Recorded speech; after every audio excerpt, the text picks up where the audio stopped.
Jennifer Perez. Hey, welcome back on this Thursday morning. So it's a quiet start to the day. It is going to be a relatively nice day for us. We're still expecting a little small haze to kind of roll on through, but overall not bad. Today's air qualities could be at a moderate level, kind of like yesterday. And then Friday to Saturday, that's when things become a little bit more active for us. So here's what we know right now. We're expecting a couple of rounds of thunder showers. That will likely produce heavy rainfall, and there's also a flood risk associated with that.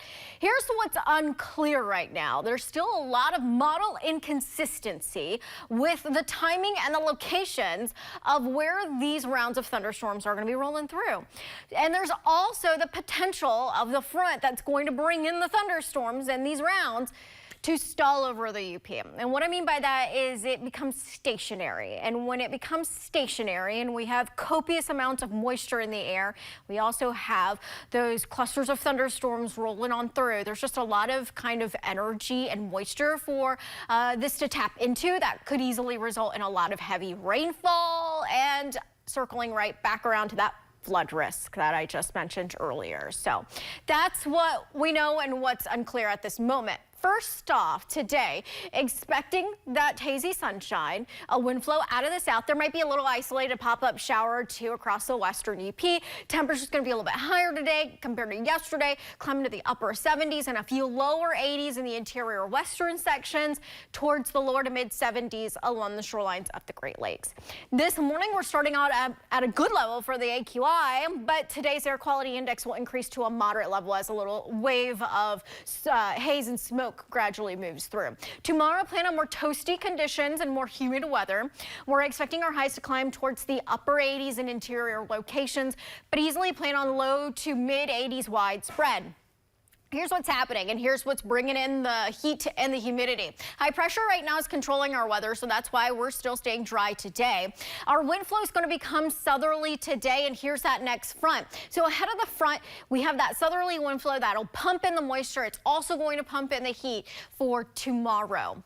And with that moisture in place and that front coming through on Saturday with the rounds of rain and thunder showers, the Weather Prediction Center has a marginal risk for the UP for excessive rainfall. This means that we could have some isolated flooding or isolated flash flooding based on how these thunderstorms develop and if they linger across any given portion of the UP. Rainfall amounts look to be the highest across the southern counties of the UP with the next rounds of rain and thunderstorms, easily half an inch to about an inch. But along the Wisconsin state line, we could be pushing 2 inches or a little bit more than that. Our least amounts expected across the northern UP near Lake Superior at near about 1/4 of an inch there as of right now, as per our in-house model.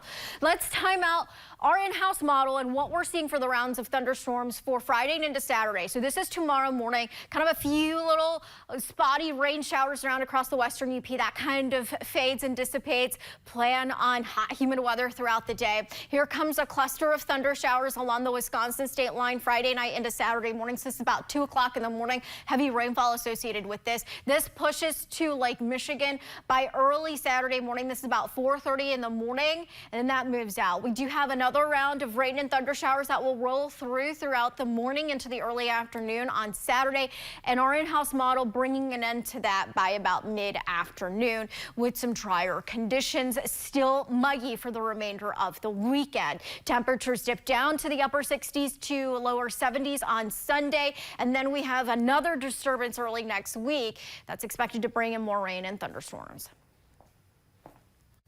Let's check yesterday's